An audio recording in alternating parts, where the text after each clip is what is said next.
Hello guys, அனைவருக்கும் வணக்கம். இப்போ தான் நம்ம சேனலுக்கு ஃபஸ்ட் டைம் வரீங்கன்னா மறக்காமல் நம்ம சேனலை சப்ஸ்கிரைப் பண்ணி வச்சுட்டு பாருங்கள் கைஸ்.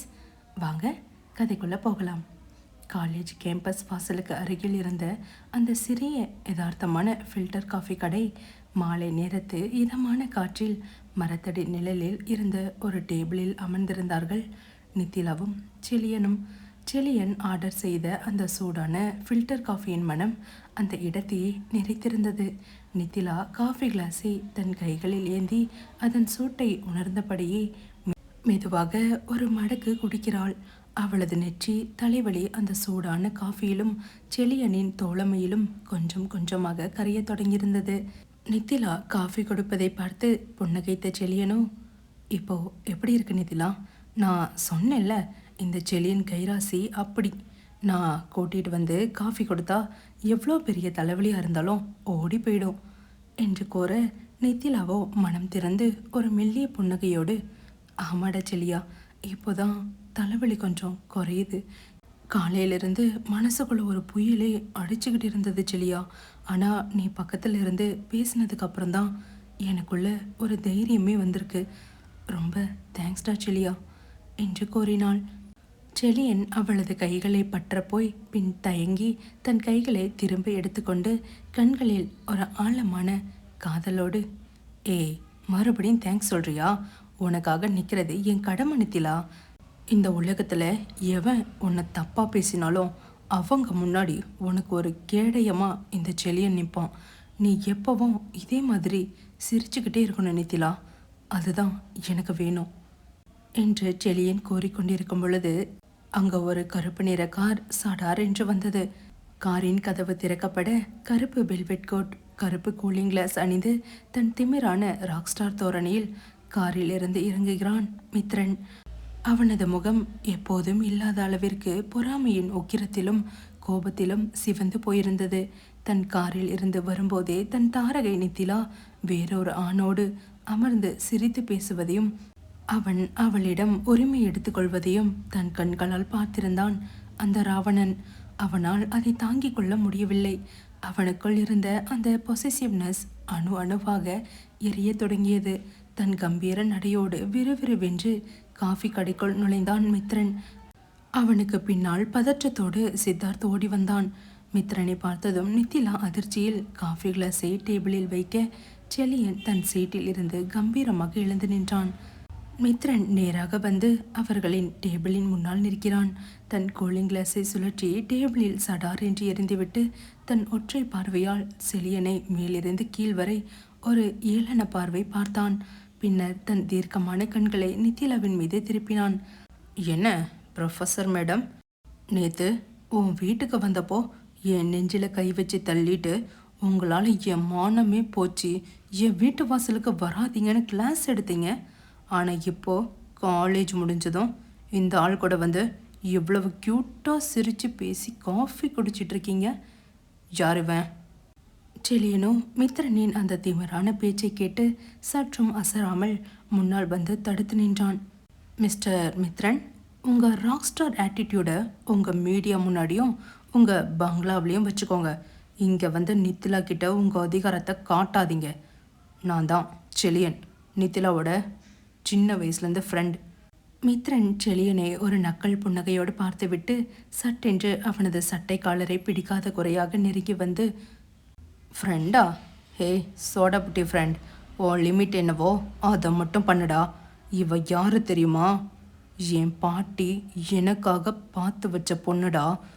இந்த ராக் ஸ்டார் மித்ரனோட ராதை இவ தான்.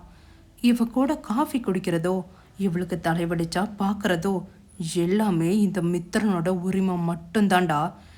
இனிமே இவளுக்கு பக்கத்தில் உன்னையோ வேற எந்த ஆம்பளையோ நான் பார்த்தேன், அவ்வளவுதான். நித்திலா மித்ரனின் அந்த பொறாமை வெறியையும் செலியனை அவன் மிரட்டுவதையும் பார்த்து தாழ முடியாமல் இருவருக்கும் நடுவே வந்து மித்ரனின் கையை பிடித்து தள்ளி, நிறுத்துங்க மிஸ்டர் மித்ரன், உங்களுக்கு எவ்வளவு திமிரும் அகந்தையும் இருந்தா என் ஃப்ரெண்டை பார்த்து எப்படி பேசுவீங்க? செல்லியை என் ஃப்ரெண்டு மட்டும் இல்லை, என் கௌரவம் குறையும் போது எனக்கு தோள் கொடுத்தவன் சார். உங்கள் இஷ்டத்துக்கு வந்து என் வாழ்க்கையில் இருக்கிறவங்கள மிரட்ட உங்களுக்கு எந்த உரிமையும் இல்லை. இங்கிருந்து கிளம்புங்க மித்ரன். மித்ரன் நித்திலா செழியனுக்காக பரிந்து பேசுவதை பார்த்ததும் அவனுக்குள் பொறாமை தீ இன்னும் இன்னும் அதிகமாக எரிய, ஹே ராதை, எனக்கேத்தவ நீ மட்டும் தாண்டி. இவன் உனக்கு சப்போர்ட் பண்ணுவானா? உனக்காக உலகத்தையே எதிர்த்து நிற்கிற தைரியம் இந்த ராவனுக்கு மட்டும் தாண்டி இருக்கு. செழியன் மித்ரன் நித்திலாவை தொடப்போவதை பார்த்து அவளது கையை தன் பக்கம் இழுத்து மித்ரனுக்கு முன்னால் அரணாய் நின்று, மித்ரன், நித்திலாவுக்கு உன் பணக்கார பாதுகாப்போ உன் திமிரோ தேவையில்லை. அவளை பார்த்துக்க இந்த செழியன் இருக்கான். அவளுக்கு பிடிக்காம நீ அவளை தொடக்கூடாது. கிளம்ப இங்கிருந்து. செழியன் நித்திலாவின் கையை பிடித்து தன் பின்னால் இழுத்ததும் மித்ரனின் கண்கள் அப்படியே உக்கிரத்தின் உச்சத்திற்கு சென்றன.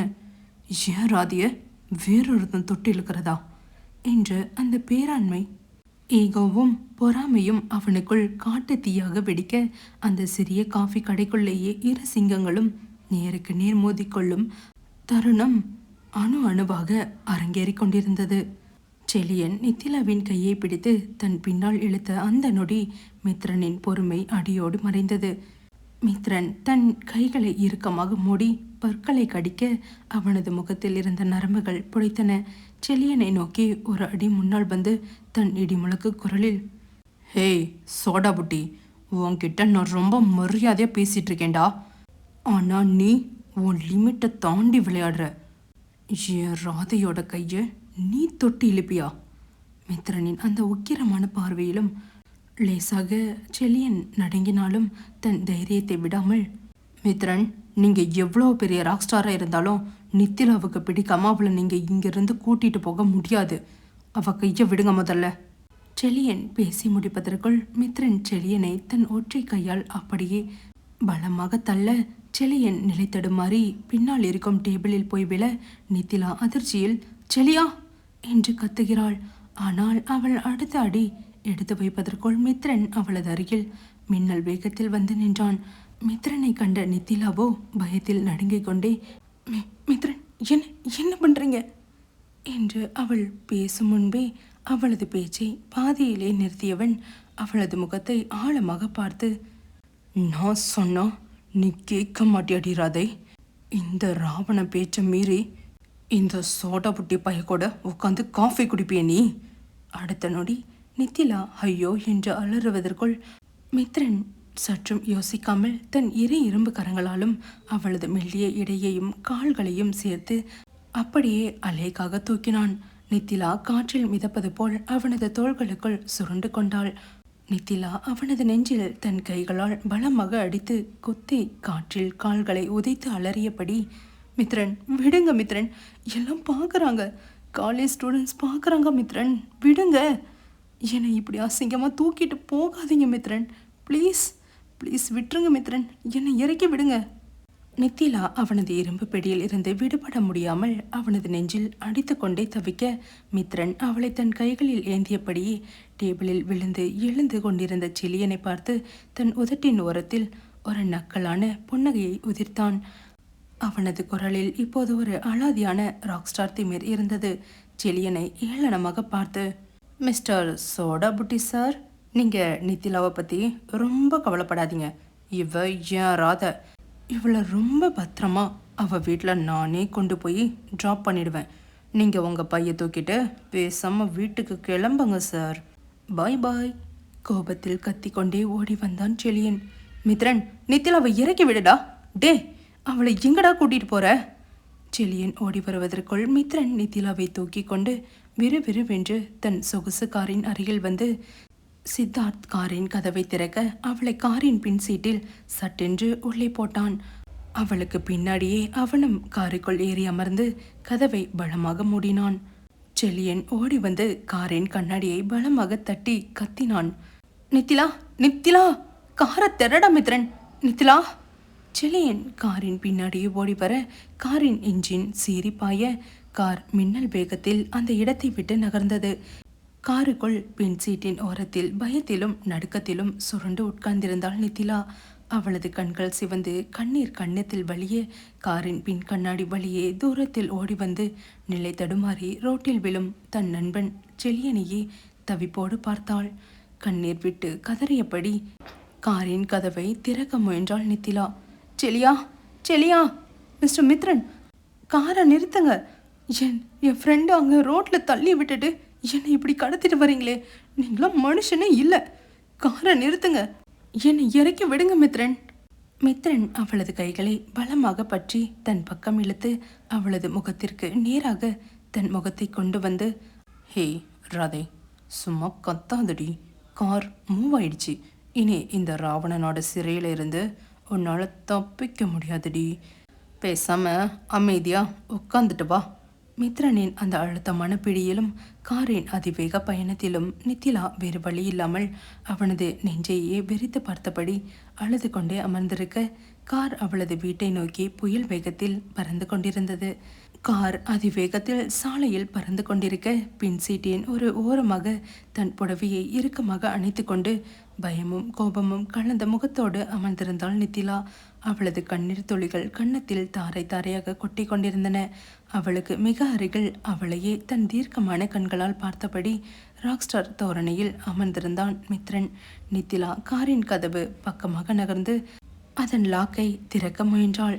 கோபத்தில் கத்தியவளோ காரின் கண்ணாடியை தட்டி, மிஸ்டர் மித்ரன், காரை நிறுத்த சொல்றீங்களா இல்லையா? என்ன உங்க இஷ்டத்துக்கு அள்ளிட்டு வர உங்களுக்கு எவ்வளோ தைரியம்? இப்போ காரை நிறுத்தலை, நான் ஓடுற காரில் இருந்து குதிச்சிடுவேன் மித்ரன். காரை நிறுத்துங்க. மித்ரனோ சற்றும் பதறாமல் ஒரு நக்கல் புன்னகையோடு அவளது கையை லாவகமாக பற்றி, ஹே ப்ரொஃபஸர், சும்மா கத்தாதடி. காரு 80 கிலோமீட்டர் ஸ்பீடில் போயிட்டுருக்கு. இப்போ நீ கதவை திறந்த ரோடு முழுக்க உன் தமிழ் இலக்கிய புத்தகங்களும் சிதற மாதிரி நீயும் சிதறிடுவ. பேசாம அமைதியாக உட்காந்துட்டு வா. தன் கையை அவனது பிடியில் இருந்து உதறியவளோ கண்களில் நெருப்போடு, உங்களுக்கு என்னதான் மித்ரன் பிரச்சனை? ஏன் என் வாழ்க்கையில் வந்து இப்படி விளையாடுறீங்க? காலையில் தான் அந்த அசிங்கமான நியூஸால் காலேஜில் எல்லாரும் என்னை ஒரு மாதிரியாக பார்த்தாங்க. இப்போது நீங்கள் எல்லாரும் முன்னாடி என்னை இப்படி தூக்கிட்டு வந்திருக்கீங்க. நாளைக்கு காலேஜில் என்னை பற்றி இன்னும் எவ்வளோ கேவலமாக பேசுவாங்கன்னு உங்களுக்கு தெரியுமா மித்ரன்? மித்ரனோ தன் கோட் காலரை சரி செய்து கொண்டே, இங்கே வாடி, இங்கே வா. அங்கே அந்த சோடா புட்டி பையன், என்ன பேர் அவன் பேர்? செலியன். அவன் உன்கிட்ட ரொம்ப வழியிற மாதிரி எனக்கு தோணுச்சு. அதான் உன்னை அந்த ஆபத்தான இடத்துல இருந்து காப்பாற்றி கூட்டிகிட்டு வந்தேன். இதுக்கு நீ எனக்கு தேங்க்ஸ் சொல்லணும்டி. நித்திலாவோ அதிர்ச்சியோடு கைகளை கட்டி கொண்டு, வாட், தேங்க்ஸ் சொல்லணுமா உங்களுக்கு? அவன் என் ஃப்ரெண்டு. சின்ன வயசுலேருந்து என் கூட வளர்ந்தவன் மித்ரன். இந்த ஒட்டுமொத்த உலகமே என்னை தப்பாக பேசும்போது எனக்காக வந்து நின்னவன். அவனை போய் சோடா புட்டி பையனை சொல்கிறீங்க? உங்களை விட அவன் 1000 மடங்கு நல்லவன். செலியனை பற்றி நித்திலா புகழ்ந்ததும் அவனுக்குள் பொறாமை தீ மீண்டும் லேசாக பற்றி எறிய அவளது முகத்திற்கு நேராக தன் முகத்தை கொண்டு வந்து, என்னது, அவன் நல்லவனா? ஹேய் ராதை, இந்த மித்ரன் முன்னாடி வேற எந்த பையனை பற்றியும் பெருமையாக பேசாத. அவன் உனக்கு தோள் கொடுத்தானா? அப்போ நேற்று ப்ரெஸ் மீட்டில் ஒட்டுமொத்த ஊடகத்தையும் மிரட்டி உன் கௌரவத்தை உலகறிய தாங்கி பிடிச்சினடி இந்த மித்ரன். அவன் யாரடி? அவனுக்கு நீ என்ன அவார்டை தரப்போற? மித்ரனின் அந்த நேருக்கு நேர் பார்வையில் லேசாக தடுமாறிய நித்திலாவோ, நீங்கள் எனக்காக பேசினதுக்கு நான் உங்களுக்கு நன்றி கூட சொல்லிடுறேன் மித்ரன். ஆனால் அதுக்காக நீங்கள் என் வாழ்க்கையில் அதிகாரம் பண்ண முடியாது. உங்கள் பணக்கார உலகத்துக்கும் எங்கள் நடுத்தர குடும்ப கௌரவத்துக்கும் ஏணி வச்சாலும் எட்டாத மித்ரன். தயவு செஞ்சு என்னை விட்டுடுங்க. நித்திலா பேச பேச அவளது கண்களில் இருந்து ஒரு சொட்டு கண்ணீர் அவளது கன்னத்தில் மெதுவாக நழுவியது. அவளது அந்த அசல் தமிழ் முகத்தின் தவிப்பை கண்ட அடுத்த நொடி மித்ரனின் அந்த ராக்ஸ்டார் அகந்தை அப்படியே காற்றில் கரைந்தது. அவனது கண்கள் காதலின் அதீத உறக்கத்திற்கு மாறின. மித்ரன் மெதுவாக தன் விரல்களை நீட்டி அவளது கன்னத்தில் விழுந்த அந்த ஒற்றை கண்ணீர் துளியை மிகவும் மென்மையாக தொட்டு துடைத்தான். அவனது விரலின் தீண்டலில் நித்திலாவின் ஒட்டுமொத்த உடலும் ஒரு நொடி சிலிர்த்து உறைந்து போனது. அவளது முகத்தை தன் கைகளுக்குள் ஏந்தி அவளது பயந்த கண்களை தன் காதலின் தீர்க்கமான கண்களால் ஆழமாக பார்த்தான். அவளது நெற்றியில் ஆழமாக முத்தமிட்டபடியே, ஏய் அழாதடி ராதை, உன் கண்ணில் இருந்து வர ஒவ்வொரு சொட்டு கண்ணீரும் இந்த ராவணனோட நெஞ்சில் ஏத்த காய்ச்சி ஊத்துற மாதிரி இருக்குடி. உனக்கும் எனக்கும் நடுவில் ஏணி வச்சாலும் எட்டாதா? இந்த மித்ரனோட உலகமே நீ தானதுக்கப்புறம் இதில் எங்கடி இருக்கு தூரம்? நீ எவ்வளவுதான் என்னை வெறுக்கிற மாதிரி நடித்தாலும் உன் மனசுக்குள்ள இந்த மித்ரன் வந்துட்டாண்டி. அதை உன்னால் மறுக்கவே முடியாது. மித்ரனின் அந்த அதீத காதல் பேச்சிலும் அவனது கனிவான தீண்டலிலும் நித்திலாவுக்குள் இருந்த ஒட்டுமொத்த கோபமும் ஒரு நொடி மாயமாய் மறைந்தது. வார்த்தைகளே வராமல் அவனையே இமை கொட்டாமல் பார்த்தாள் நித்திலா. அப்போது கார் மெதுவாக வந்து நித்திலாவின் வீட்டு வாசலில் நின்று இன்ஜின் ஆஃப் ஆகிறது. சித்தார்த் வந்து காரின் கதவை திறக்க மெதுவாக அவளது முகத்தில் இருந்து தன் கைகளை எடுத்து மீண்டும் தன் ராக்ஸ்டார் புன்னகையோடு, உன் வீடு வந்துடுச்சு ப்ரொஃபஸர், பத்திரமா போய் அம்மாவையும் பாட்டியையும் பாரு. நாளைக்கு காலேஜில் எவனாச்சும் உன்னை ஒரு மாதிரியாக பார்த்தா இந்த மித்ரனுக்கு ஒரு ஃபோன் பண்ணு. அடுத்த 5 நிமிஷத்தில் அங்கே வந்து நிப்பேண்டி. போ போடி என்று விட்டவன் மீண்டும் அவளை இழுத்து அணைத்து நெற்றியில் ஒரு ஆழமான அழுத்தமான முத்தத்தை பதித்தான். இதோட இந்த எபிசோட் முடியுது. நெக்ஸ்ட் எபிசோடில் என்ன நடக்க போகுதுன்னு பார்க்கலாம். மறக்காமல் நம்ம சேனலை சப்ஸ்கிரைப் பண்ணி வச்சுட்டு பாருங்கள் கைஸ். இந்த எபிசோடு எப்படி இருந்ததுன்னு மறக்காமல் கமெண்டில் சொல்லுங்கள். அப்போ தான் எனக்கு தெரியும். தேங்க்ஸ் ஃபார் வாட்சிங். Love you guys. பாய்.